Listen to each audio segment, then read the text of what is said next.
नमस्ते। आप सभी से अनुरोध है कि कृपया हमारे चैनल को सब्सक्राइब करें, वीडियो को लाइक करें। आपकी सभी का स्वागत कर रहा हूं और स्वागत कर रहा हूं विजय सरदाना जी का। स्वागत है विजय सरदाना जी। आप सभी से अनुरोध है कृपया मेरी चैनल यानी जयपुर डायलॉग्स और विजय सरदाना जी की चैनल विजय सरदाना इनसाइट्स दोनों को आप सब्सक्राइब करें। सब्सक्राइब करने के लिए थोड़ी सी तकलीफ उठानी पड़ती है, 10 सेकंड की केवल, वो उठाएं और सब्सक्राइब करें और वीडियो को लाइक करें। विजय जी, ये कॉकरोच जनता पार्टी का जो स्टार प्लेयर था वो तो रिटायर्ड हर्ट हो गया और लोग कह रहे हैं कि उसने खुद ने फ़ोन किया कि भाई मुझको ले जाओ। तो अब ये जो कॉकरोच का जो आंदोलन है ये तो बिल्कुल अलग ट्रैजेक्टरी पे जा रहा है। आपने तो कई आंदोलन देखे, कवर किए। आपने शाहीन बाग का आंदोलन भी देखा, कवर किया, उसके ऊपर आपने टिप्पणियाँ की। आपने किसान आंदोलन भी देखा। किसान आंदोलन में उनके पास तो कुछ था, मतलब बाहुबल भी था, कुछ थोड़ा बहुत संख्या बल भी था और कुछ उनके पास विषय भी था। तो ये जो कॉकरोच जनता दल का जो आज का हाल है उसके ऊपर आप क्या सोचते हैं, क्या टिप्पणी करेंगे? संजय जी, आपको सभी दर्शकों को मेरा प्रणाम। देखिए, हुआ क्या है सर, जब से सोशल मीडिया आया है, जो जमीन पे आंदोलन होते थे वो अब शिफ्ट हो गए हैं साइबर स्पेस में। कॉकरोच जनता पार्टी हो या किसान आंदोलन हो या जितने अभी लेटली आंदोलन हो रहे हैं, सबसे बड़ी गलती वो क्या कर रहे हैं कि वो तो कैमरे के सामने बड़ी जल्दी आना चाह रहे हैं। और होता यह है कि कैमरे के सामने जब आप आते हैं तो बहुत सारे ऐसे मुद्दे होते हैं जो ग्राउंड लेवल पे इंपॉर्टेंट है। एजुकेशन का मुद्दा इंपॉर्टेंट है, करप्शन का मुद्दा इंपॉर्टेंट है, किसानों का मुद्दा इंपॉर्टेंट है, आम आदमी की बहुत सारी समस्याएं हैं जो इंपॉर्टेंट है। लेकिन हो क्या रहा है सर, इस पूरे आंदोलन की तर्ज पे ये पूरी पार्टी बनी कहां से थी? ये पार्टी बनी थी सोशल मीडिया से। सोशल मीडिया का एक पोस्ट हुआ, एक मतलब कि चीफ जस्टिस के कमेंट्स के बाद एक कमेंट हुआ, लोगों ने उसको लगातार सब्सक्राइब किया, एंडोर्स किया, एक मूवमेंट खड़ा हुआ और उस मूवमेंट को एक सोशल मीडिया इवेंट में कन्वर्ट कर दिया गया। अब प्रॉब्लम यही है, और इस समय भी मैंने एक वीडियो बनाया था कि क्या ऑपोजिशन को मैसेज नहीं मिला? जब ये कॉकरोच पार्टी बनी थी उस समय का मेरा वीडियो देखिए, सेम डे का। क्या भारत का ऑपोजिशन एक बार फिर चूक रहा है? क्योंकि ये मुद्दे तो ऑपोजिशन को उठाने चाहिए थे। ऑपोजिशन सो रहा है। एक थर्ड पार्टी, एक व्यक्ति जो विदेश में बैठा है, उसने सोशल मीडिया पे एक पोस्ट डाली, उसके पीछे फॉलोअर्स खड़े हो गए और फिर वो आज आंदोलन हमें जंतर मंतर पे देखने को मिल रहा है। प्रॉब्लम क्या हो गई है सर कि ये मुद्दे अगर जल्दबाजी ये लोग ना करते और युवा शक्ति को इकट्ठा करते, आपके पास सारी यूनिवर्सिटीज हैं, आपके पास इतने सारे यूथ फोरम्स हैं, आप वहां पे पहले लोगों को इकट्ठा करते, उनको मोटिवेट करते, एक ऑर्गेनाइजेशन के रूप में आप स्लोली बिल्ड करते, तो ये देशव्यापी एक आंदोलन बन सकता था।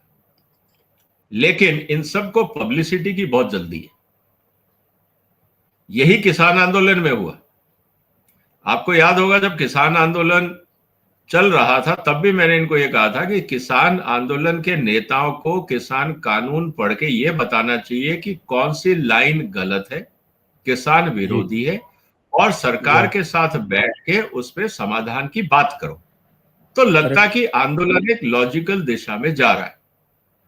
नहीं जी, तीनों काले कानून हैं, और जो जिनको कैमरे के आगे अचानक आने का शौक हो गया था, एक रात रोए, कैमरे ने पब्लिसिटी दी, वो रातों रात हीरो बन गए। उसके बाद सारे नेता कैमरे के सामने आने लगे, क्योंकि जो जितना कैमरे के सामने ज्यादा आएगा वो उतना बड़ा नेता। क्राइटेरिया ये बन गया।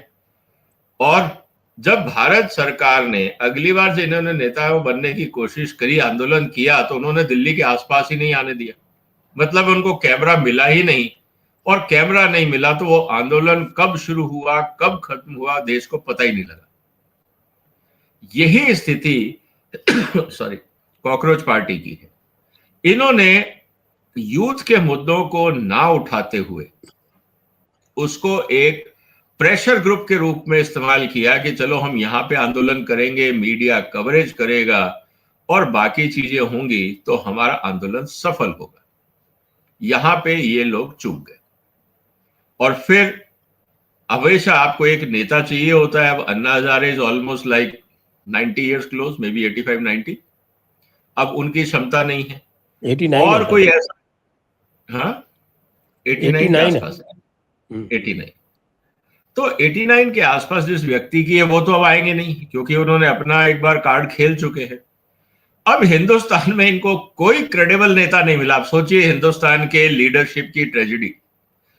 हमारे देश में कोई ऐसा सोशल लीडर नहीं है, पॉलिटिकल लीडर नहीं है जिसके पीछे जनता खड़ी हो सके। एक भी नहीं है। स्थिति ये देखिए आप। और हुआ ये कि एक व्यक्ति जो पहले ही प्रदर्शन कर रहे थे लेह में, उनका थोड़ा गुडविल उनको लगा, उनको इन्होंने बुलाया और वो आमरण अनशन से पे बैठे। थोड़ी बहुत लास्ट के 2-3 दिनों में पब्लिसिटी होने लगी, क्योंकि जब स्थिति बिगड़ी यूट्यूब में और बाकी जगह पे उस पे सोशल मीडिया पे चर्चा शुरू होने लगी। तो आज स्थिति ये है कि उनको पुलिस लेके गई है हॉस्पिटल, क्योंकि कोर्ट ने कहा है कि डे टू डे मॉनिटरिंग होगी, एवरी लाइफ इज इंपॉर्टेंट।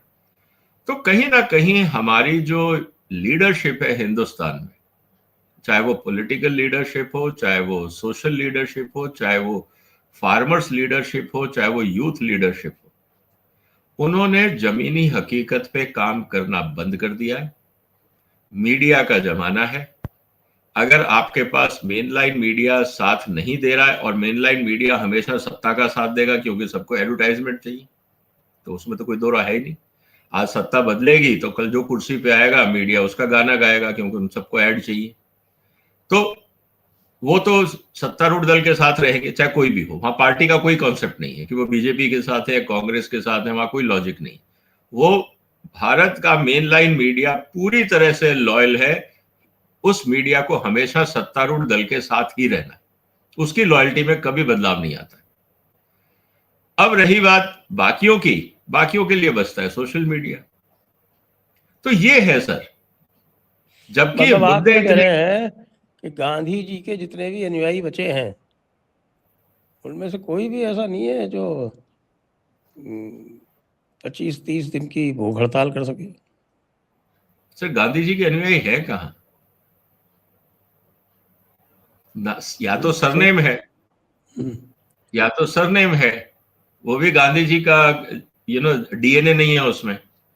और दूसरा, या नहीं फिर वैसे सबको फोटो। वैसे गांधी जी भी सोच समझ के और देख संभाल के ही भूख हड़ताल करते थे। वो अंग्रेजों के खिलाफ कर लेते थे, हिंदुओं के खिलाफ कर लेते थे, जिन्ना के खिलाफ नहीं किया कभी उन्होंने। सर मैंने कहा ना सर कि हर एक की अपनी कहीं ना कहीं लॉयल्टी होती है, कहीं ना कहीं सॉफ्ट कॉर्नर होता है, कहीं ना कहीं प्रायोरिटीज होती हैं, कहीं ना कहीं कुछ और होता है। तो बहुत सारे फैक्टर है। इसीलिए मैंने कहा ना कि सर जो मेन लाइन मीडिया है वो पूरी तरह से लॉयल है सत्तारूढ़ दल पे। आज बीजेपी सत्ता में है, वो उनके साथ लॉयल है। कल को कांग्रेस आएगी, वो उसके साथ लॉयल होंगे। परसों अगर आप प्रधानमंत्री बनेंगे, वो आपके साथ लॉयल हो जाएंगे। They are very clear. उनको कोई फर्क नहीं पड़ता। उनको क्वेश्चन ऑफ एग्जिस्टेंस का सवाल है। बाकियों के लिए सोशल मीडिया है, 12 करोड़ चैनल है सोशल मीडिया पे, हर एक को कंटेंट चाहिए, आप खींचते रहिए, डालते रहिए। मुद्दे की बात कोई नहीं कर रहा। सर आज अगर यही लोग, बहुत कल एक आपको ध्यान है, कल एक पूरा इंस्टाग्राम पे ट्रेंड चला इनका जबरदस्त। Obviously it was a paid trend, और ये तो कोई दबी छिपी बात भी नहीं है। सबको पता है कि ये लोगों को पेमेंट ऑफर कर रहे हैं इनके फेवर में वीडियो बनाने के लिए। तो ये इस तरह के जो मूवमेंट हैं वो सोशल मीडिया पे भी तो कहाँ टिके हुए हैं। सोशल मीडिया पे भी तो आर्टिफिशियल सब्सक्रिप्शन या सब्सक्राइबर्स, आपके क्या बोलते हैं, बॉट सब्सक्राइबर्स, बॉट फार्म्स, और ये तरह तरह के स्कैंडल्स चलते रहते हैं। ऑर्गेनिक हम में और आप में, तो चलिए हम लोग तो ऑर्गेनिक सब्सक्राइबर्स वाले हैं, लेकिन ये पब्लिक के पास ये जानने का क्या है तरीका है कि भाई कोई जो ट्रेंड चल रहा है वो पेड है या कि ऑर्गेनिक है? सर देखिए, जनता समझती है। अगर जनता इमोशनली किसी चीज से कनेक्ट होती है तो उसका एक रिस्पॉन्स अलग होता है, जनता उसमें रिएक्ट करती है। एक तो होता है कि आप सब्सक्राइबर्स बनाते रहिए, मिलियंस ऑफ सब्सक्राइबर कर ली। देखिए क्लासिक चीज है ना सर, बहुत सारे ऐसे चैनल हैं जिनका आप देखोगे कि 10 मिलियन, 14 मिलियन, 20 मिलियन सब्सक्राइबर्स, और जब उनके पोस्ट पे वीडियो देखो तो वो देखने वाले होते हैं 50,000, 30,000, 40,000। अरे तो नहीं, 14 50,000, मिलियन का 30,000, सर तो आपने बहुत ज्यादा बोल दिया। कई बार तो पता नहीं, 1000 मैं भी नहीं देखता होते नहीं हैं। हूँ। मैं वही तो कह रहा हूँ कि सर हम अगर मान लीजिए हमारे 7.5 लाख के करीब हैं, हम वीडियो डालते हैं, तो ऑन एवरेज मेरा 25% जो वीडियोस हैं, मैं हिसाब देख रहा था, 25% जो मेरे वीडियोस हैं वो 1 लाख से ऊपर जाते हैं। मतलब हर चौथा वीडियो ऊपर जाता है, 1 लाख को क्रॉस करता है। ऐसे भी वीडियोस हैं जो 14 लाख, 13 लाख, 10 लाख गए हैं, और एक पैसे का ना हमने कहीं से स्पॉन्सरशिप है ना एडवर्टाइजमेंट है, प्योर कंटेंट है। जनता को भरोसा है, जनता आती है, देखती है, अपने रिएक्ट करती है। तो कहने का मतलब बहुत क्लियर है सर कि अगर मुद्दा लॉजिकल है, अगर मुद्दा सेंसिबल है, जनता साथ देती है। अदरवाइज आप 15 लाख, 20 लाख सब्सक्राइबर लेके बैठे रहिए और उस पर कोई देख नहीं रहा, कमेंट नहीं कर रहा, और देखने के बाद भी कमेंट नहीं आते। हमारे को तो कमेंट इतने आते हैं, that is where we feel कि people are engaged with us. लेकिन जहां पे कमेंट ही नहीं आते, सिर्फ लोग एंटरटेनमेंट के लिए देख जाते हैं। मैं एक बार किसी को पूछ रहा था, मैंने कहा यार किसी चैनल के वीडियोस में मैं देखता हूं कि 1 मिलियन व्यूअर्स, तो किसी ने मुझे कहा कि विजय जी आप क्यों परेशान हो रहे हैं, पता है ये 1 मिलियन जो व्यूअर है इसमें ड्यूरेशन ऑफ व्यूअरशिप कितनी है? मैंने कहा मेरे को कोई आइडिया नहीं। कहता 1 से 2 सेकंड, लोग आते हैं, देखते हैं, आगे निकल जाते हैं, देखते हैं, आते हैं, निकल जाते हैं, क्योंकि वो काउंट हो जाता है जो व्यूअरशिप में आ गया। तो मिलियन जरूर है, लेकिन व्यूअरशिप 1 से 2, 3 सेकंड की है। तो कम से कम आपकी लोग 6, 7, 8 मिनट देखते हैं, तो इसका मतलब कुछ कंटेंट दिखता है उनको। तो कहने का मतलब ये है कि ये प्योरली सोशल मीडिया तो रिफ्लेक्ट करता ही है सर कि जनता किससे जुड़ी हुई है। तो बाकी तो सर हर आदमी को पब्लिसिटी का अधिकार है। भारत का संविधान पूरी आजादी देता है कि आपको जो बोलना है बोले, और देखने वाले को भी पूरी आजादी है, देखें या ना देखें। तो freedom of expression and freedom of viewership दोनों ही इस देश में संविधान में है। तो चल रहा है, देश चल रहा है। जी, तो अब आपको क्या लगता है ये जो भाई लोग जो हैं इनका आंदोलन अब और कितने दिन चल पाएगा सोनम वांगचुक के बिना और भूख हड़ताल के बिना? भूख हड़ताल के सर बिना तो देखिए, इससे जितनी मुद्दा वो, क्या है, मैं एक चीज कह रहा हूँ सर, क्योंकि मुद्दा जो है, इट वाज नेवर अबाउट भूख हड़ताल। जो लोग वहां आ रहे थे वो ब्रेड पकोड़े के लिए आ रहे थे, छोले भटूरे के लिए आ रहे थे। सर मैं मान लेता हूं वो सब ठीक है। मैं दूसरी बात कहता हूं सर, आप मुद्दा क्या लेके बैठे हो? मुद्दा लेके बैठे हो कि एजुकेशन मिनिस्टर को रिजाइन कराओ। नहीं, अच्छा क्या आज ये चेंज हो गया समस्या? मुद्दा। आज मुद्दा चेंज हो गया। आज मुद्दा है आज क्या कर नरेंद्र दिया मोदी को रिजाइन कराओ। सर? वो तो मैं आपको एक एग्जांपल दूं सर। हम्म, कॉलेज के अंदर जब हम पढ़ते थे, जब नया सेशन शुरू होता था ना जून जुलाई में, समर वेकेशन के बाद, तो हमेशा स्टूडेंट्स को एक ही एजेंडा होता था, यार छुट्टियां लंबी खींचो, क्योंकि कॉलेज आने का किसी का मन नहीं करता। तो जैसे ही सेशन शुरू होता था, पहला एजेंडा होता था यूनिवर्सिटी में हड़ताल। ठीक है सर, अब हड़ताल घोषणा कर दी, लोकल न्यूज़पेपर है वो छाप देते थे, वाइस चांसलर को स्टूडेंट यूनियन ने ज्ञापन दे दिया। अब डिमांड क्या है सर? उसमें 50 डिमांड है। पहली डिमांड प्रधानमंत्री बदलो, दूसरी डिमांड सीएम बदलो, तीसरी डिमांड वीसी बदलो, चौथी डिमांड हवाई जहाज के किराए आधे करो, पांचवी डिमांड बसेस फ्री करो, छठी demand swimming pool Olympic size का होना चाहिए। कोई लॉजिक है सर इस डिमांड का? वो इसलिए कि साहब हमारी मांगे मानी नहीं जा रही, तब तक हम हड़ताल पे रहेंगे। 10-15 दिन ये चलता था तमाशा, फिर वो हड़ताल विड्रॉ हो जाती थी, फिर क्लासेस शुरू हो जाती थी, क्योंकि वो हमें मांगों से कोई लेना देना नहीं था। हमें सिर्फ वहां पे छुट्टियां एक्सटेंड करनी होती थी। अब पीएम को बदलो, सीएम को बदलो, वाइस चांसलर को ज्ञापन दे रहे हो, उसमें लिखो वीसी को बदलो, क्या लॉजिक है सर? तो कहने का मतलब ये है कि हिंदुस्तान के जो ज्ञापन है ना पॉलिटिशियंस के या जो आंदोलनकारी हैं, उनके ज्ञापन धरातल से अलग है। अगर यही लोग यही कहते कि साहब कॉलेज की फीस बहुत ज्यादा हो गई है, इसको कम करो, हमें इससे ज्यादा फीस नहीं होनी चाहिए, मेडिकल में इतनी महंगी फीस हो गई है जिसमें प्रॉब्लम्स होती हैं, इसको कम करो, लॉजिकल डिमांड अगर करते, क्वालिटी ऑफ एजुकेशन बढ़ाओ, आप हमें टीचर्स दो, ये लॉजिकल डिमांड्स हैं जिसको सरकार को सुनना पड़ेगा, समाज साथ देगा कि बात तो सही कह रहे हैं बच्चे।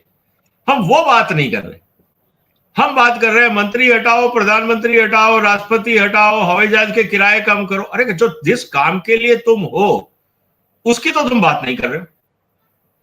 तो कहने का मतलब यह है कि जब हम हकीकत से हट जाते हैं और इस तरह का आंदोलन करते हैं तो समाज नहीं जुड़ता है। आज अगर मेरे को एक बार बताइए सर, इतने सारे लोग हैं, कभी मिलावटी खाना बंद हो, कभी आपने हड़ताल देखी? क्या कभी किसानों की आपने हड़ताल देखी कि साहब हमें अच्छा बीज मिलना चाहिए, क्या हमें अच्छी टेक्नोलॉजी नहीं मिल रही? एक जमाने में हुआ करता था जब वो आपके शेतकारी संगठन वगैरह एक्टिव थे। सर मैंने क्या बोला, वो डीएनए नहीं है अब, उस समय सोशल मीडिया नहीं था। अगर आप जोशी जी की बात कर रहे हैं, शरद जोशी जी की, जी। जब वो आंदोलन कर रहे थे, उन्होंने उस समय सरकार पे दबाव डालने के लिए एक शैडो कैबिनेट बनाई थी और उस कैबिनेट में मैं फूड प्रोसेसिंग मिनिस्टर था। अच्छा। शैडो कैबिनेट बनाई कि हम अपना एक एजेंडा देंगे सरकार को कि आप सरकार चला रहे हो, हम शैडो कैबिनेट है, हर सब्जेक्ट के स्पेशलिस्ट को उन्होंने बुलाया और कहा कि विजय तुम्हारी जिम्मेवारी है फूड प्रोसेसिंग मंत्रालय, बताओ फूड प्रोसेसिंग मंत्रालय हिंदुस्तान का कैसे चलना चाहिए। हमने पूरा चार्टर बनाया उसका। तो कहने का मतलब क्या है सर? और वो तो पूरी तरह से जो आपके किसान कानून जो बने थे उसी तरह के कानून चाहते थे। उन्होंने कहा कि आप किसानों को बांधते क्यों हो, किसान सरकार के भरोसे क्यों रहे, किसान को बाजार से जोड़ो। उनका एजेंडा बहुत क्लियर था कि भाई पैसा तो बाजार दे रहा है ना, कंज्यूमर दे रहा है, कंज्यूमर। मेरा फोकस ये था उनके साथ डिस्कशन में, शरद जोशी जी के साथ, आप ये सुनिश्चित करो कि जितना पैसा कंज्यूमर खर्च रहा है उसका कम से कम 70% किसान तक पहुंचना चाहिए। कानून और सिस्टम ऐसे होने चाहिए। मंडियां किसानों के हवाले करो, प्रोसेसिंग कंपनीज हैं, वो जब आप एक अमूल चला सकते हो तो बाकी एरिया में किसानों को आपने बाहर क्यों रखा हुआ है? कोऑपरेटिव्स के अंदर किसान क्यों नहीं है बोर्ड्स पे? और अगर वहां पे हैं तो पॉलिटिकल इंटरफियरेंस क्यों है?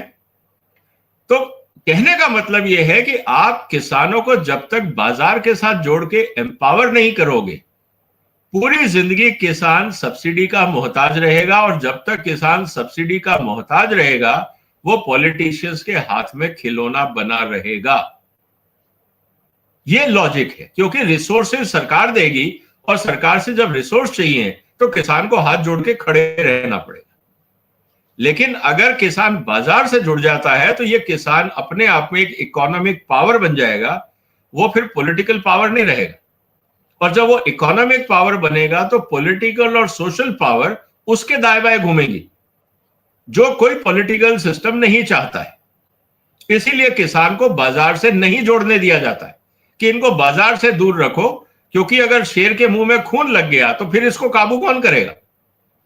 सवाल ये है। तो ये एक रणनीति के तहत किसानों को बाजार से दूर रखा जाता है, और किसान नेता इस बात से खुश रहते हैं कि सब्सिडी मिल रही है मतलब सरकार हमारी सुन रही है। अरे आप खुद अपने आप को सरकारों के आगे गुलाम बना रहे हो। सरकार आज की तारीख में, क्लासिक एग्जांपल देखो ना सर, इथेनॉल का मुद्दा।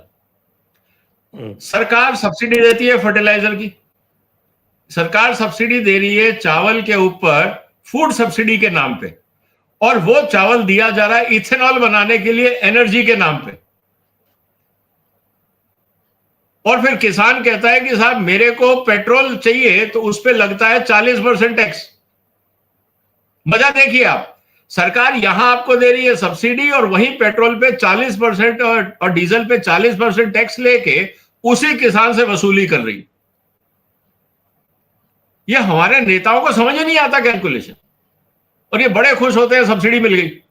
अरे सब्सिडी तुम्हें पंगु बनाए रखने का सबसे अच्छा तरीका।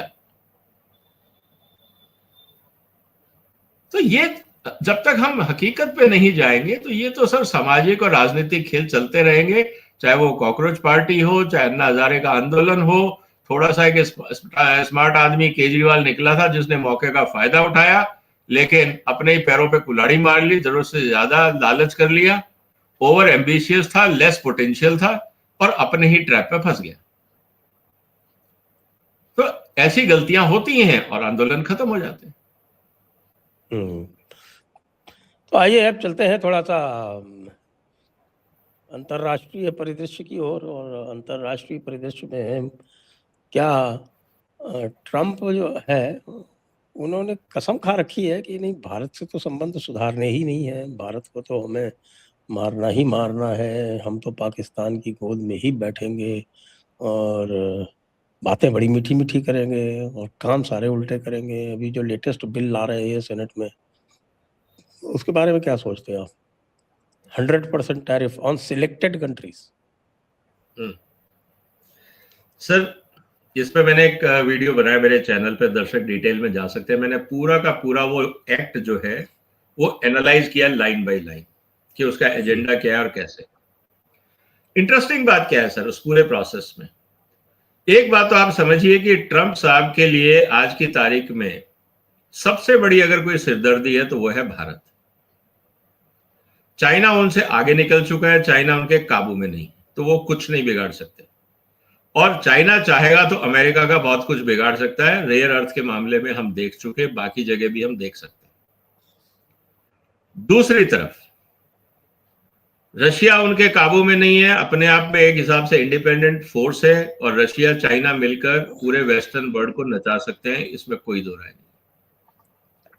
अब ट्रंप साहब के लिए जो गले में हड्डी फंसी हुई है वो है भारत। अब वो ना निगले जा रही है ना उगले जा रही है, क्योंकि उनका जो पूरा एजेंडा है लोकल इकोनॉमी में वो है एग्रीकल्चर। अब एग्रीकल्चर में भारत का बाजार उनको चाहिए, वो डेस्परेट है।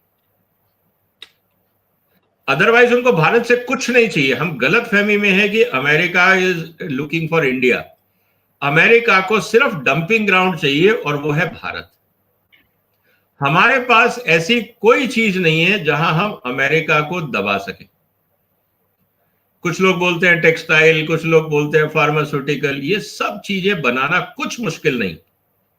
आप मलेशिया चले जाइए, थाईलैंड चले जाइए, अमेरिकन सरकार अगर वहां ऑर्डर देगी ना कि 3 महीने में मुझे जेनेरिक मेडिसिन चाहिए, तो जितनी वहां फैक्ट्रियां हैं अपने आप को FDA सर्टिफाई करवा लेंगी और बना के चाइना से केमिकल खरीदेंगे, गोलियां बना बना के बेच देंगी।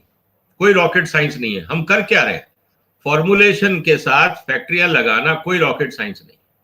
चाइना आपको मशीन भी दे देगा, चाइना आपको केमिकल भी दे देगा, पैकेजिंग मटेरियल भी दे देगा, आप कर लीजिए। भारत के पास ऐसा कोई क्रिटिकल टेक्नोलॉजी नहीं है जो अमेरिका की नीड हो। अमेरिका की एक ही नीड है, वो है भारत का बाजार। और भारत का बाजार मोदी साहब आसानी से दे नहीं रहे, और उसका कारण बहुत सिंपल है। क्योंकि राजनीतिक सीरियसनेस अगर हम देखें, राजनीतिक कॉस्ट अगर हम देखें, तो बाजार उनको खाली एग्रीकल्चर सेक्टर में ही चाहिए या और क्षेत्रों में भी चाहिए? वैसे भी वो आजकल बनाते क्या हैं? और क्षेत्रों में कुछ नहीं बनाते। और से तो नहीं है ना सर, मेनली एग्रीकल्चर। उनकी प्रॉब्लम एग्रीकल्चर। अब तो केवल और केवल वो डिजाइन और इनोवेशन से पैसे बनाते हैं। मैन्युफैक्चरिंग तो वो पहले ही आउटसोर्स कर चुके हैं। सर अब तो डिजाइनिंग भी चाइना में हो रही है। डिजाइनिंग के लिए तो आपको कुछ चाहिए नहीं था, तो आप तो क्लाउड पे होना है सारा काम, उसके लिए कौन से आदमी चाहिए? तो AI आने से और आसान हो गए।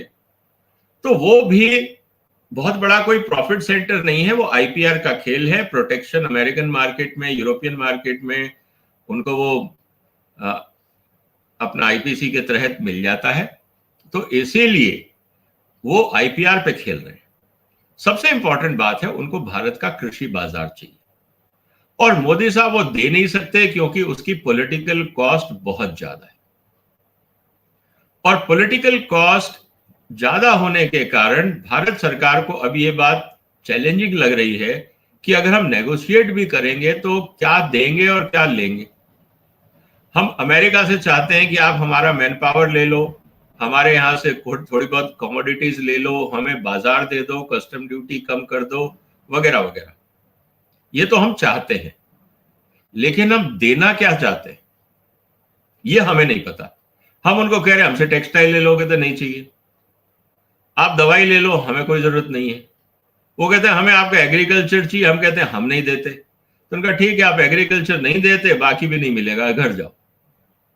तो इसीलिए पूरी कहानी अटकी हुई है। अब अगर कहीं समझौता होगा तो मुझे जो लगता है वो ये, जहां पे दोनों का हित साधा हुआ है। For example, America will export military technology to India, in return India में उसकी भी एक्सपोर्ट। जरूरत नहीं सर। अरे डिफेंस और स्पेस तो फास्टेस्ट ग्रोइंग सेक्टर है, और सर डिफेंस अभी और भी स्पेस फास्टेस्ट ग्रोइंग सेक्टर में मजे की बात है, मैं थोड़ा सा इस पे देखा है, मैं बता रहा हूँ आपको।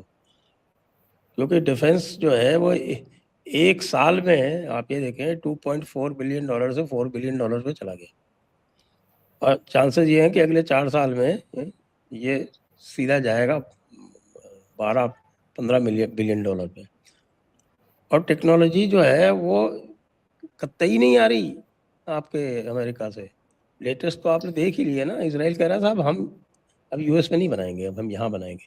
It is a direct threat to sir ये अमेरिकन सब होने मिलिट्री के बाद इंडस्ट्रियल नहीं। Complex MIC। अच्छा नहीं, मैं इसमें आपसे थोड़ा समय चाहूँगा। वो ये है कि अमेरिकन टेक्नोलॉजी जो आ रही है, आपकी मिलिट्री टेक्नोलॉजी, डिफेंस टेक्नोलॉजी, वो बहुत लिमिटेड है। वो देते नहीं, उन्होंने अपने इतने टफ लॉज बना रखे हैं, वो कुछ आता नहीं है। एक इंजन जो है वो GE के लिए तमाशा इतना कर रखा है उन्होंने कि हमारा पूरा का पूरा जो तेजस का प्रोग्राम है वो डिरेल हो रहा है। The only thing that we have not been able to manufacture is जी jet engine of certain variety. जो बाकी जो नीचे वाले जो जेट इंजन है ना, वो हम सब बना रहे हैं हमारी मिसाइल वगैरह के लिए, और इनके लिए जहाँ भी, और कुछ आपके ड्रोन्स के लिए जो आपके ड्राई थ्रस्ट इंजन वगैरह है वो सब बना रहे हैं। खाली वेट थ्रस्ट इंजन अभी तक हमारा परफेक्ट नहीं हो पाया, वो भी हो जाएगा 2-4 साल। तो मैं एक वही तो तो ये, कह दूसरी स्पेस टेक्नोलॉजी। स्पेस टेक्नोलॉजी आज की डेट में $8 बिलियन है। आपने देखा होगा वो आर्टिकल जिसमें कह रहा है कि साहब की इसरो के इंजीनियर छोड़ छोड़ के जा रहे हैं। तो वो $8 बिलियन का स्पेस मार्केट जो है, it is projected to grow to $40 billion in another 5-6 years। इसमें अमेरिका की हमें कोई जरूरत नहीं है, कतई नहीं। इसलिए अमेरिका मैं वही परेशान है, हमसे नहीं ले रहे हैं। तो जब अच्छा आपसे नहीं, लो तो आप पंगे करते हो, फिर कहते हो हमसे ले नहीं रहे। मैं वही कह रहा हूं ना सर कि दो चीजें इंपॉर्टेंट है यहाँ पे। एक तो आपने कहा वो बिल्कुल सही है, लेकिन इसके अलावा भी जैसे बहुत सारी क्रिटिकल टेक्नोलॉजीज हैं आपकी, सेंसर टेक्नोलॉजीज हैं, रेडार टेक्नोलॉजीज हैं, डिटेक्शन टेक्नोलॉजीज हैं, जो एडवांस होती रहती है, R&D होती रहती है। अब वो तो ये कहते हैं ना कि भाई हमारे पास बहुत एडवांस है, ये बात अलग है कि ईरान का भी वो कुछ नहीं बिगाड़ पा रहे। पैट्रियट मिसाइल जो उनकी हैं वो फेल होती जा रही एक है, मिनट, डिफेंस में काम होता है। मैं फिर से आपको यहाँ पे टोक रहा हूँ, sorry, please don't mind. American military industrial complex का 70-80% इनोवेशन इसराइल पे डिपेंड करता है, इसीलिए वो इसराइल को इतना ज़्यादा भाव देते हैं। ये जो बात करते हैं अपनी इनोवेशन की, उस तो सारा जो है वो इसराइल के ऊपर, और बाकी वहाँ पे जूइश ब्लॉक कितना पावरफुल है because of its money power, वो अलग चीज़ है, उसकी तो बात ही नहीं कर रहा। लेकिन जो मिलिट्री इनोवेशन भी है वो मैक्सिमम यहाँ होता है, लेकिन वो यहाँ मैन्युफैक्चर नहीं करते। अभी तो वो कह रहे हैं कि साहब हम अपने इंटरसेप्टर अब हम US में नहीं बनवाएंगे, जो आयरन डोम के इंटरसेप्टर है वो अब हम इंडिया में बनवाएंगे। आयरन डोम तो सबसे एडवांस टेक्नोलॉजी है, उसके लिए भी यूएस इनके ऊपर डिपेंडेंट है। उनकी मैन्युफैक्चरिंग कैपेसिटी जो है वो लैग कर रही है, आपके रशिया को भी लैग कर रही है। वहाँ पे भी बहुत ज़्यादा तमाशेबाजी हो गई है और ब्यूरोक्रेसी और पता नहीं क्या क्या चक्कर आ गए। तो अब आप ये एक तरफ तो ये चाहो कि साहब की हमसे चीज़ें ले, साहब हमसे F-35 ले। भारत कह रहा भाई F-35 क्यों ले, हम बनाएंगे, अपने आप बनाएंगे, आप हमको टेक्नोलॉजी बेचना चाहो तो बेचो। उसको वो 25 राइडर लगाएंगे, हर चीज़ को जो है वो उसमें अपने जो इंटरेस्ट है वो फिक्स करेंगे। तो भारत ने इसीलिए कोई ऐसी चीज़, बड़ी चीज़ कभी ली नहीं। थोड़ा बहुत शुरू किया था तो बाकी ट्रंप ने आके उसका कार्यक्रम कर दिया। बड़ी चीज़ों में क्या लिया आज तक भारत ने उनसे? भारत ने उनसे आपकी M777 हॉविट्जर्स लिए, ठीक है साहब, जो लाइट वेट वाले जो हॉविट्जर्स हैं, M777 हॉविट्जर्स लिए। भारत ने उनसे ये चिनूक हेलीकॉप्टर लिए, अपाचे लिए, अपाचे में भी नाटक किए उन्होंने बहुत खूब सारे। आपके ये GE लिया, और उसके अलावा ये आप ज़बरदस्ती ये दिखाने के लिए कि हमें कुछ लेना है, तो वो उनकी जो जेवलिन मिसाइल वगैरह है वो उसके लिए कुछ 100 मिलियन का वो चलता रहता है। वो एक समय था जब 14% तक पहुंच गया था, लेकिन अब फिर वो डाउन जा रहा है क्योंकि उनके ऊपर कोई फेथ नहीं है भारत की। जी, वो तो सर नॉन फैक्टर है कि अमेरिका कभी भी इंडिया को स्ट्रेंथन करने नहीं देगा। लेकिन नहीं, वो अगर तो हम अपने देखें उनको तो भी नहीं देता ना, नेटो तक को प्रॉब्लम क्रिएट कर रहा है। पाकिस्तान उनका बच्चा है, लेकिन पाकिस्तान को भी नहीं देता, वो तरह तरह के नाटक करता है। आप F-16 का सबसे उनका किस्सा देख लीजिए, वो बेचारे अभी भी 70s के F-16 उड़ा रहे हैं। वही कह रहा हूँ सर, देखिए हमने जो अभी तक टेक्नोलॉजीज ली हैं, हमारा जो सबसे बड़ा वीक पॉइंट है इंडिया में डिफेंस में, हमने आर्टिलरी में काफी काम किया, हमने मिसाइल्स में काफी काम किया। हमारा आज भी जो सबसे बड़ा वीक पॉइंट है वो है हमारा एविएशन इंडस्ट्री। हमने जो हेलीकॉप्टर्स लिए हैं, हमें ड्रोन्स लिए हैं, हमने अपने प्रोग्राम्स के लिए जेट इंजन की हम लोग बात कर रहे हैं। बाकी जो एडवांस सिस्टम्स हैं, ट्रांसपोर्ट एयरक्राफ्ट्स हैं, टेक्टिकल एयरक्राफ्ट्स हैं, स्पेशलाइज अटैक हेलीकॉप्टर्स हैं। तो अभी हमारी जो डिपेंडेंसी है जो एविएशन सेक्टर में, खासकर जो एयरफोर्स की रिक्वायरमेंट्स हैं, वो आज भी हमारी आत्मनिर्भरता नहीं है। तो इसीलिए वो एक एरिया है, या तो हम हर चीज अभी रशिया से ले रहे हैं, उसके बाद हमने फ्रांस के साथ डील करना शुरू किया, थोड़ा बहुत अभी हमारा जो अमेरिका। लेटेस्ट टेंडर तीन हुआ है, हैं अभी जो लेटेस्ट जी। टेंडर हुआ है वो तो पूरा का पूरा जो उसमें कोई अमेरिकन मेड एक भी नहीं है। वो C-295 और आपकी ब्राज़ील के और दूसरी जगहों के जो कंटेंडर्स जो हैं वो ब्राज़ील के और इंडिया के खुद के। C-295 इंडिया का खुद का यहाँ बनता है, और जो आपके वो टाटा और इसीलिए ना, क्योंकि बोइंग के क्योंकि ज्वाइंट वेंचर अभी है उससे।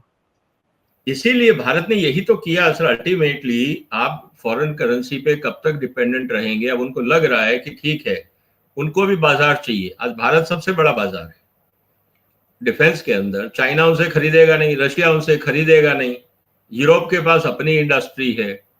तो सबसे बड़ा बाजार कौन सा है हथियारों में? आज सबसे बड़ा बाजार है भारत। अब भारत का बाजार अगर किसी को भी मिलता है, चाहे वो कोलैबोरेशन के माध्यम से मिले। आज गवर्नमेंट ऑफ इंडिया का कहना यह है कि हम आपसे अरबों डॉलर का हथियार खरीद रहे हैं, आप हिंदुस्तान में क्यों नहीं बनाना चाहते? और प्रायोरिटी अगर कोलैबोरेशन की है, मान लीजिए ब्राजीलियन कंपनी को आज तक मौका नहीं मिला था, लेकिन प्रूवन टेक्नोलॉजी है, और इंडिया के में अगर वो मैन्युफैक्चरिंग करते हैं लोकल पार्टनरशिप में, तो दैट विल बी प्रेफर्ड। रही बात बाकी इंप्रूवमेंट की, तो अगर बेस फ्रेमवर्क आपको मिल जाता है, उसके बाद तो इंप्रूवमेंट करने के लिए आपके पास DRDO भी है, HAL भी है, लोकल टेक्नोलॉजी भी है, इंजीनियरिंग भी है, बाकी आप कर सकते हैं। तो कभी कभार आपको बेसिक प्लेटफॉर्म चाहिए होता है, और बेसिक प्लेटफॉर्म अगर आपको मिल जाता है तो अपग्रेडेशन होना संभव हो जाता है। इसीलिए चैलेंज यही है।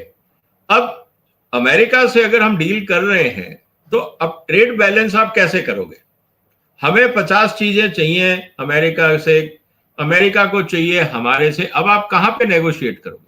नेगोशिएट आप ये करोगे कि ठीक है, आप हमारी आईटी सर्विसेज लेते रहिए, टेक्सटाइल लेते रहिए, फूड प्रोडक्ट्स लेते रहिए, मेराइन लेते रहिए, कारपेट्स खरीदते रहिए, ठीक है। लेबर इंटेंसिव इंडस्ट्री है, अमेरिका एक बड़ा मार्केट है सर। सबसे बड़ा हमारा चुनौती प्रोडक्ट से ज्यादा डॉलर सप्लाई की है, क्योंकि हमारा तेल डॉलर में आता है। जिस दिन उसका अल्टरनेट हमने ढूंढ लिया, वो समस्या भी खत्म हो जाएगी। समस्या अब इस बात की है कि आपको जब डॉलर चाहिए तो आप कैसे लोगे? कुछ तो बेचना पड़ेगा। अब ट्रंप ऊपर से कंडीशन ये डालते हैं कि ठीक है, आप हम आपसे 50 का लेते हैं, आप भी हमसे $50 बिलियन का ले लो। तो हमें तो क्योंकि अमेरिका में इंटरेस्ट इसलिए नहीं रहेगा क्योंकि 50 बिलियन जो हमने बेचा वही उन्होंने वापस ले लिया। तो ट्रेड बैलेंस में इंडिया को तो कोई गेन है नहीं अमेरिका के साथ। तो आज स्थिति जो हमारी है वो मल्टी फ्रंट्स पे घूमती जा रही है, और जब तक हम अल्टरनेट नहीं ढूंढेंगे डॉलर सप्लाई का, तब तक अमेरिका का दबाव हमारे पे बना रहेगा। तो इसीलिए ये बहुत जरूरी है भारत के लिए कि जो देश डॉलर रिच है, जिनका अमेरिका के साथ ट्रेड सरप्लस है, वहां पे भारत अपना सरप्लस क्रिएट करे, डॉलर में एक्सपोर्ट करे उन देशों को, क्योंकि उनके पास डॉलर सरप्लस है। वो आपको डॉलर दे देंगे, फिर आप उस डॉलर से अंतरराष्ट्रीय बाजार में जाके तेल खरीद लीजिए। तो ये जब तक रणनीति नहीं बनेगी तब तक अमेरिका का दबाव इस तरह का हमारे पे जारी रहेगा। तो यही एक, जिसको कहते हैं मैक्रो पॉलिटिकल, जो जियो पॉलिटिक्स चल रहा है, उसमें हमारी चुनौती ये है। और ट्रंप का एजेंडा बहुत सिंपल है।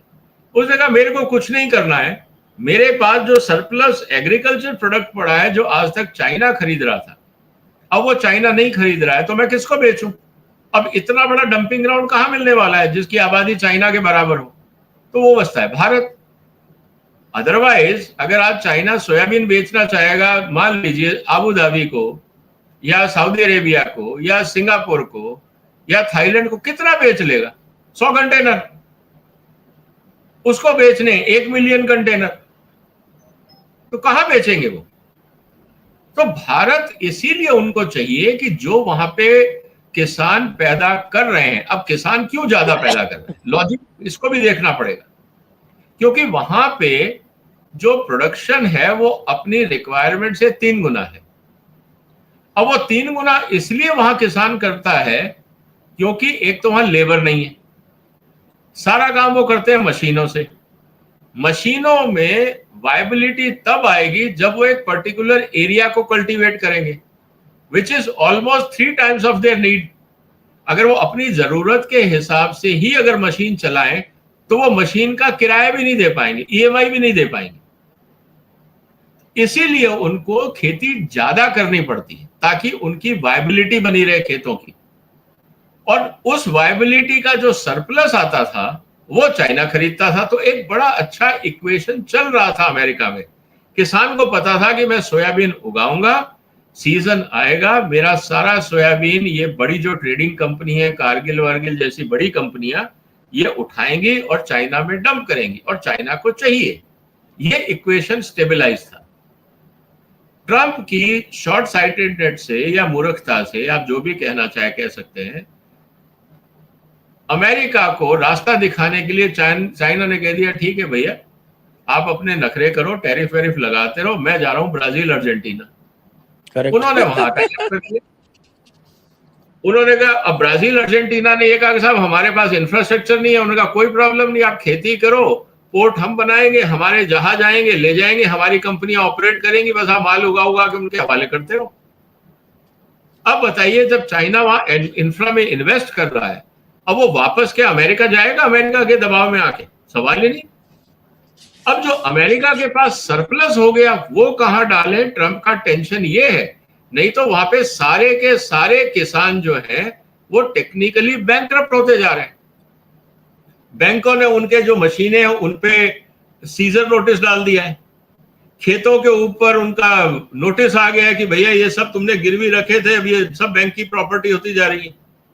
तो एग्रीकल्चर में बिग क्राइसिस है अमेरिका में। इसीलिए वो डेस्परेट है कि किसी तरह से उनको बड़ा एग्रीकल्चर मार्केट मिले ताकि वो भारत में डंप कर सके। और भारत में प्रधानमंत्री जी का ये कहना है कि हम वो चीज नहीं आने देंगे। अब क्या आएगा क्या नहीं आएगा, मान लीजिए हम कहते हैं ड्राई फ्रूट ले लेंगे, उससे ट्रम्प की प्रॉब्लम सॉल्व होने वाली नहीं है। ट्रम्प को 3 चीजों की जरूरत है, सोयाबीन, मक्का और कॉटन। चलो कॉटन तो वो पूरी दुनिया में इंडस्ट्रियल एक्टिविटी में दाएं बाएं करके भी निकाल देंगे। कॉर्न भी तो है, कॉर्न। वही मैंने कहा ना सर, कॉर्न और सोयाबीन, ये 2 सबसे बड़ी सिरदर्दी है इस समय ट्रम्प के गले में। अब इसको जब तक भारत का बाजार नहीं मिलता, इसमें आपने कॉटन बोला था इसलिए मैंने कहा कॉर्न। नहीं, कॉटन भी है, कॉटन भी है, क्योंकि कॉटन में सब्सिडी बहुत ज्यादा है। और कॉटन क्योंकि बांग्लादेश को वो दे सकते हैं, इजिप्ट को दे सकते हैं, चाइना को दे सकते हैं, टेक्सटाइल इंडस्ट्री पूरी दुनिया में है, वो इंडस्ट्रियल रॉ मटेरियल है, तो और वो खराब नहीं होता है इतनी जल्दी। आप उसकी जिनिंग करके बेल बना के रख दीजिए, उसका प्रॉब्लम इतना नहीं है। प्रॉब्लम है एडिबल प्रोडक्ट्स का, मक्के का और सोयाबीन का, कि इसको कहाँ रखोगे, इसमें कीड़ा लग जाएगा। और प्रोसेस करके आप रखोगे तो करोगे क्या, तेल निकाल के रखोगे तो तेल खराब होने लगता है। मक्के का क्या करोगे, कॉर्नफ्लेक्स कितना बना के रखोगे सर। तो कहने का मतलब ये है कि प्रॉब्लम जो है वो ट्रम्प साहब की सोयाबीन और मक्का है। और मक्के को लेकर अब सवाल ये आ रहा है कि भारत सरकार इथेनॉल के चक्कर में अमेरिका से मक्का खरीदेगी। मैंने परसों ही अपने प्रोग्राम में भी ये कहा था, एक टीवी प्रोग्राम पे, कि भारत सरकार को मक्का ना खरीद के अगर बहुत ही मजबूरी हो जाए तो मक्के का इथेनॉल ही खरीद लो यार। आप अभी तेल खरीद रहे हो, पेट्रोल के साथ उसको लिंक कर दो कि 30% कम कर दो, क्योंकि मक्के में जो इथेनॉल में एनर्जी वो पेट्रोल के मुकाबले 30% कम होती है। आप सस्ते में इथेनॉल ले लो, अगर आपको अमेरिका देता है, उसका वहां पे मक्का भी कंज्यूम हो जाएगा, हमें इथेनॉल भी मिल जाएगी। अब मक्का अगर हम यहां लेके आए तो हमारे लिए समस्याएं कई हो जाएंगी। पहली बात तो जीएम मक्का है, आपको कानून बदलने पड़ेंगे। दूसरी सबसे बड़ी समस्या ये है कि आज जो भारत के मक्के का किसान है, उसका मक्का हमारी लोकल इंडस्ट्री कंज्यूम करती है, पोल्ट्री है, इथेनॉल है, स्टार्च इंडस्ट्री। अब वो जब इंपोर्टेड मक्का इस्तेमाल करने लगेंगी तो भारत के किसान का मक्का कौन खरीदेगा, एक सवाल। दूसरा उससे बड़ा सवाल ये है कि चलो इथेनॉल तो आपने निकाल लिया, दे दिया आपने, पेट्रोल में डाल दिया, जो बचा हुआ डीडीजीएस है उसका क्या करोगे, वो भी तो इकट्ठा हो रहा है आपकी फैक्ट्रियों में। कितना आपके पशु खाएंगे, और आप एक्सपोर्ट कर नहीं पा रहे हो बिकॉज ऑफ क्वालिटी रीजन। तो इसीलिए बेहतर यह है कि आप सिर्फ इथेनॉल मंगाओ और उस पर भी कैपिंग कर दो कि भाई जितना हम पेट्रोल खरीद रहे हैं उसका 5, 10, 15% जो भी सरकार को उचित लगता है। अमेरिका से अगर आपको बार्टर ही करना है तो बेस्ट तरीका यह है कि आप इथेनॉल खरीद लो, पेट्रोल खरीदना कम कर दो, क्रूड खरीदना कम कर दो, जो पैसा क्रूड में दे रहे हो वो इथेनॉल में दे दो, मक्के के बाजार भी डिस्टर्ब मत करो, आपका भी काम हो जाएगा। तो कहने का मतलब ये है कि थोड़ा सा सरकार को सोच समझ के यहाँ काम करना चाहिए। अगर हमने कमोडिटी इंपोर्ट्स करी तो भारत के किसान का नुकसान बहुत ज्यादा हो जाएगा। लेकिन बात तो ये चल रही है विजय जी कि भारत ने ये निर्णय ले लिया है कि भाई हम तो अब ट्रम्प के साथ करेंगे ही नहीं, हम विल वेट हिम आउट। ठीक है, हमने इतना इसके साथ में झेल लिया, थोड़ा और झेल लेंगे, इसके साथ नेगोशिएशन करने ही नहीं है। सर आप तो ये कह रहे हो, 4 दिन पहले आपके कॉमर्स सेक्रेटरी का क्या स्टेटमेंट था? नहीं वो तो सब डिनाई किया था, डिनाई किया था वो। नहीं, पॉइंट तो यही है ना, बार बार आप जो मैसेज दे रहे हो वो तो यही दे रहे हो कि भाई you are going ahead with the deal. ऐसा तो नहीं है कि वी आर स्टेगनेंट, क्योंकि दो अमेरिका के राजदूत की तरफ से, एम्बेसडर की तरफ से तो स्टेटमेंट आया था कि साहब 99% डील इज फाइनल। जब हमने वीडियो बनाया था कि साहब हाथी निकल गया, 99% तो फाइनल हुए। ये जो 99% वाली चीज है ये तो हम 6 महीने से सुन रहे हैं। तो मैंने वही कहा ना सर, अभी जब 3 हफ्ते पहले उन्होंने ये बोला था तब मैंने यही तो वीडियो बनाया था कि 99% तो निकल गया, मतलब हाथी निकल गया, पूंछ अटक गई। अब वो पूंछ पे कौन कौन लटका हुआ है ये भी समझना पड़ेगा। दूसरी तरफ फिर पीयूष जी का मैसेज आता है कि everything is going as per plan. फिर उन्होंने कहा कि हमारी शर्तों के हिसाब से हम साइन करने को तैयार है, सिर्फ मुद्दा जो अटक गया है वो ड्यूटी का अटक गया है कि हमें कंपैरेटिव एडवांटेज मिलेगा या नहीं। जो मंत्री जी का स्टेटमेंट था उसमें सिर्फ ड्यूटी की बात थी और कोई बात नहीं थी। अब जो सेक्रेटरी साहब का मैसेज आया है वो उससे भी आगे है कि सब कुछ फाइनल हो गया है, लूज एंड अब टाइट करने में लगे हुए हैं। तो कहने का मतलब ये है कि अब जब आप ऐसी बात कर रहे हो इसका मतलब ये है कि क्या एग्रीकल्चर पे भी गिव एंड टेक हो गया है? अब ये कोई बोल नहीं रहा, बता नहीं रहा। तो कहने का मतलब ये है कि मैं तो ये मान के चल रहा हूं कि सरकार सोच समझ के काम करेगी, अदरवाइज पॉलिटिकल चैलेंजेस बहुत बढ़ जाएंगे। जी, तो अब थोड़ा सा ये डिस्कस कर लें कि साहब ये जो हमारी जो गल्फ की जो मार्केट है, मैंने सुना कि हमारे बहुत सारे लोग जो हैं वो दुबई में इसमें अनएम्प्लॉयड हो गए और they finding it very difficult to make ends meet, क्योंकि वहाँ की जो लेबर मार्केट है उसमें कोलैप्स की सिचुएशन है, काम वाम हो नहीं रहे हैं इत्यादि इत्यादि। तो ये जीसीसी को भी डिफ्लेट करने का काम ये मिस्टर ट्रम्प ही कर रहे हैं क्या, कि साहब की GCC market should be destroyed? Sir, GCC market अपने आप में ही इस समय बड़ी विचित्र स्थिति में है। अब हो क्या रहा है सर कि एक तरफ तो ईरान के चक्कर में ये फंस गए क्योंकि सब जीसीसी कंट्रीज में अमेरिका के बेस हैं और ईरान ने कह दिया भैया जहां पे अमेरिका के बेस हैं वहां हम अटैक करेंगे। अब लेटली आप देखेंगे तो ईरान के जो अटैक हो रहे हैं वो हो रहे हैं एक तरफ कुवैत और बहरीन में। कुवैत और बहरीन में इसलिए अटैक हो रहे हैं क्योंकि वहां पे अमेरिका का बेसिस सबसे ज्यादा है।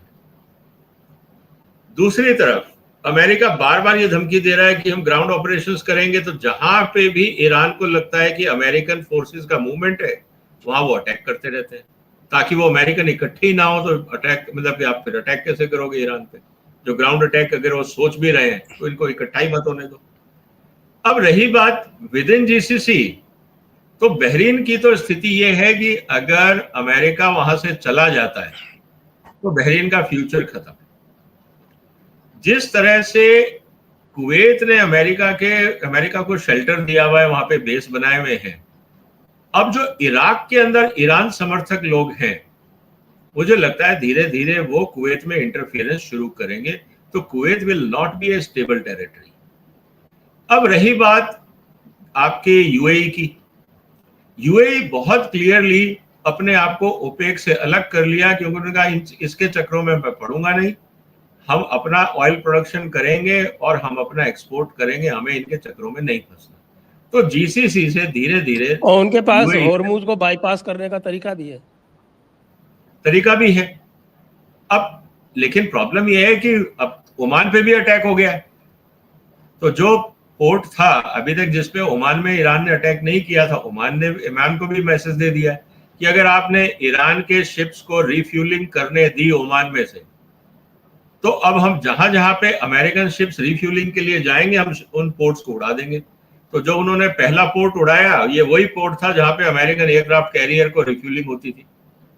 तो कहने का मतलब ये है सर कि मैसेज बहुत क्लियर है ईरान की तरफ से कि जब तक अमेरिका जीसीसी में रहेगा शांति मुश्किल है।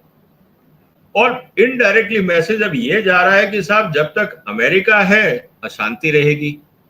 मजबूरी ये है कि अगर अमेरिका को रखते हैं तो ईरान का टेंशन लगा रहता है और अमेरिका को निकालते हैं तो लोकल अपराइजिंग का टेंशन लगा रहता है, क्योंकि जितने भी राजघराने परिवार है वहां पे वो बहुत पॉपुलर तो नहीं है। तो अगर अरब स्प्रिंग जैसा दोबारा मूवमेंट शुरू हो गया किसी भी कारण से, चाहे वो चाइना करवाए चाहे रशिया करवाए, क्योंकि ये जो बड़े राजघराने परिवार हैं ये सब अमेरिका के साथ है। अगर चाइना को अपना इन्फ्लुएंस बढ़ाना है जीसीसी में और अमेरिका वहां वीक होता है तो चाइना को लोकल पॉपुलेशन को जो रूलिंग क्लास है उसके अगेंस्ट खड़ा करना है और 2 हफ्ते में वो काम भी हो जाएगा। क्योंकि कहां जाओगे आप, छुपने की जगह तो है नहीं, सबके पास अपने अपने प्लेन है। अगर उनको लगा कि जान का खतरा है अपने डॉलर वो ट्रांसफर करेंगे, फ्लाइट उठाएंगे, कोई पेरिस कोई लंदन कोई कहीं जाके बैठ जाएगा। तो स्थिति काफी नाजुक है। और रही बात उसके बाद ऑयल की, तो ऑयल का मार्केट तो इंडिया भी है, चाइना भी है, जापान भी है, कोरिया भी है। तो जो भी सत्ता में आएगा चाइनीज और बाकी Russian technology, Chinese engineering and technology को करके ये लोग जीसीसी में अपना काम चला लेंगे। तो अब स्थिति बड़ी विचित्र हो गई है जीसीसी।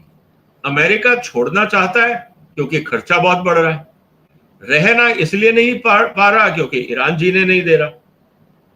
तो इस GCC will be like a unstable ecosystem at least for next 5 to 10 years। उस चक्कर में जितना इन्वेस्टमेंट आ रहा था जीसीसी में, क्योंकि जीसीसी को अभी तक हम मान रहे थे कि रिसोर्स रिच और सेफ डेस्टिनेशन है, अब वो दोनों ही चीजें खत्म हो गई। तो अब वहां फॉरेन इन्वेस्टमेंट नहीं आएगा, इन्वेस्टर्स नहीं आएंगे तो काम कौन देगा? तो जो इंडियन डायस्पोरा है वहां पे करीब 10 मिलियन टोटल अगर हम लगाएं, करीब 1 करोड़ के आसपास, उनकी स्थिति अब यह हो जाएगी कि जब नया इन्वेस्टमेंट नहीं है, कंस्ट्रक्शन नहीं है, मॉल्स नहीं चल रहे हैं, एयरलाइंस में रिडक्शन है, पोर्ट्स खत्म हो रहे हैं। अब जबल अली सेठ परेशान होकर दुबई ने अब ये कहा है कि हम साहब जो अरेबियन सी में पोर्ट है वहां पे उसको मेन ट्रांजिट हब बनाएंगे। तो यहाँ जो इन्वेस्टमेंट्स और इंफ्रास्ट्रक्चर था उनको शिफ्ट करना पड़ेगा या रिक्रिएट करना पड़ेगा। तो चैलेंजेस तो हैं।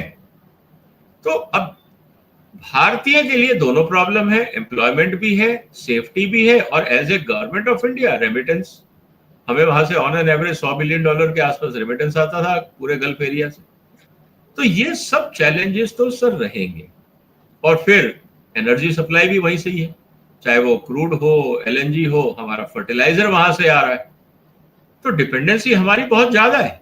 और अगर जीसीसी में प्रॉब्लम्स आती हैं, एक हमारा सबसे बड़ा जो खतरा आएगा वो आएगा रूपी वैल्यूएशन, डिवैल्यू हुआ बहुत तेजी से।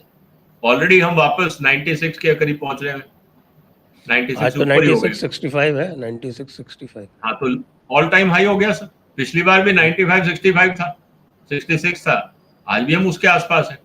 तो ऑल टाइम लो अगेंस्ट डॉलर आज हम चल रहे हैं।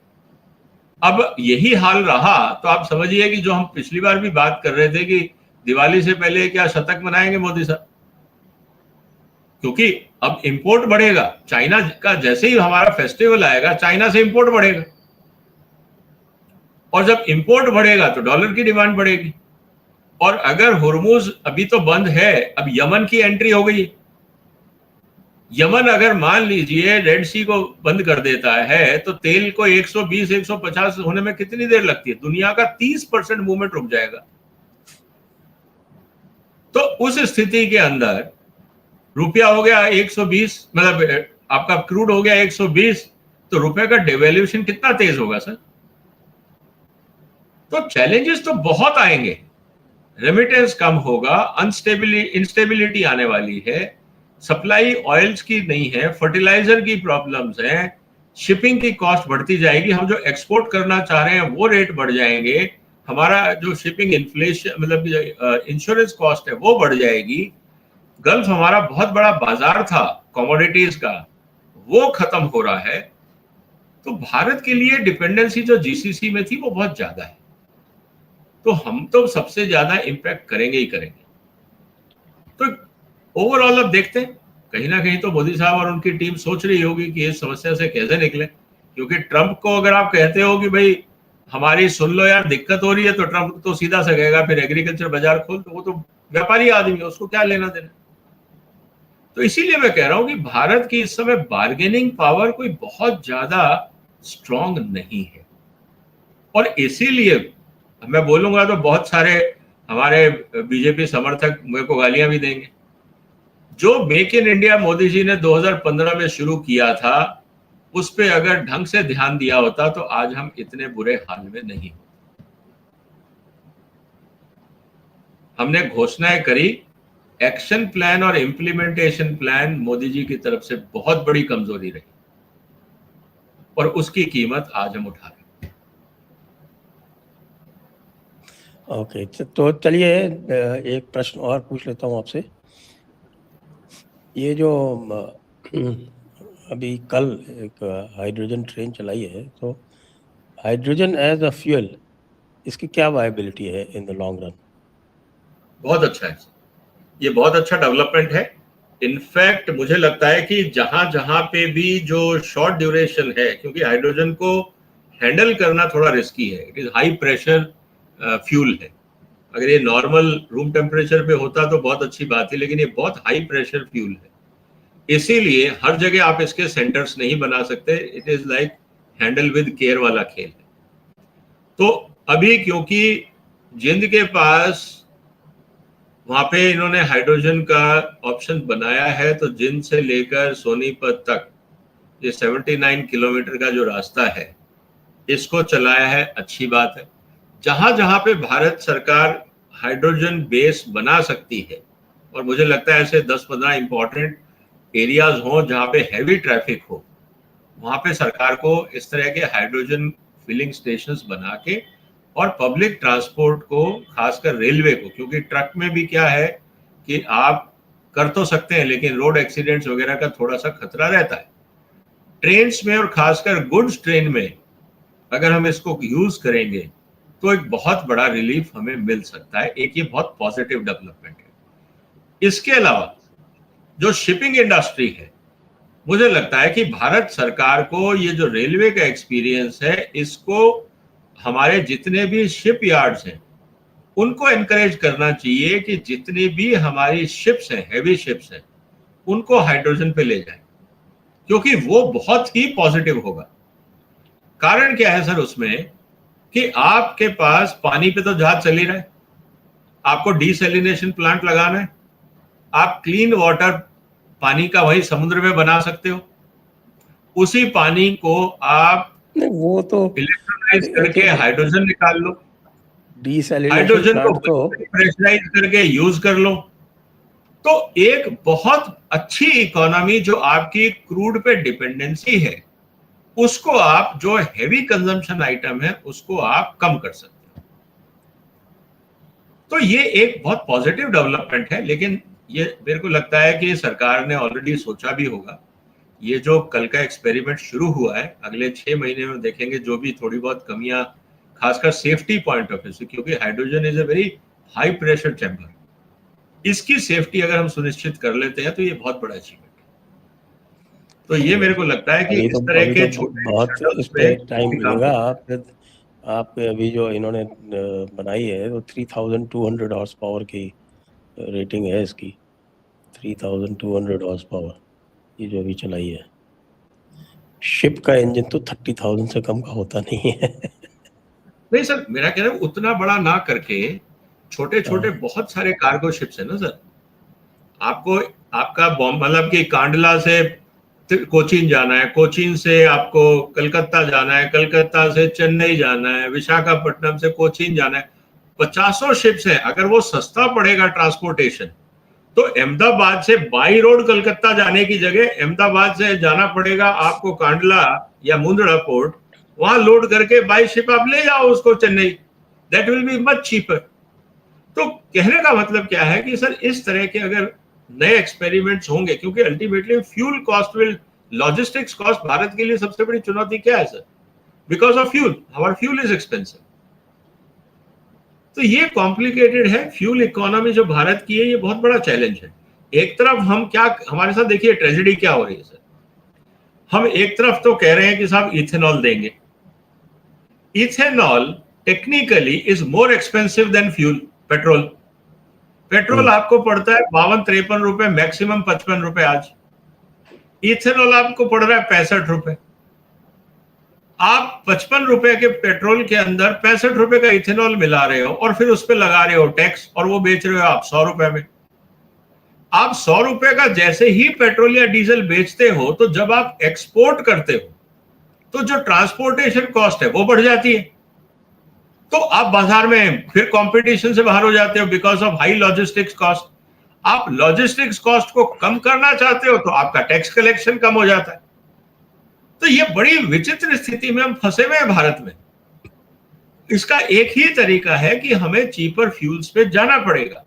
तो hydrogen can be a very good thing for mass movement, चाहे वो वाटरवेज हो। मैं तो कह रहा हूं कि आपको कोई जरूरी नहीं है कि मिलियन टन का शिप बनाना है।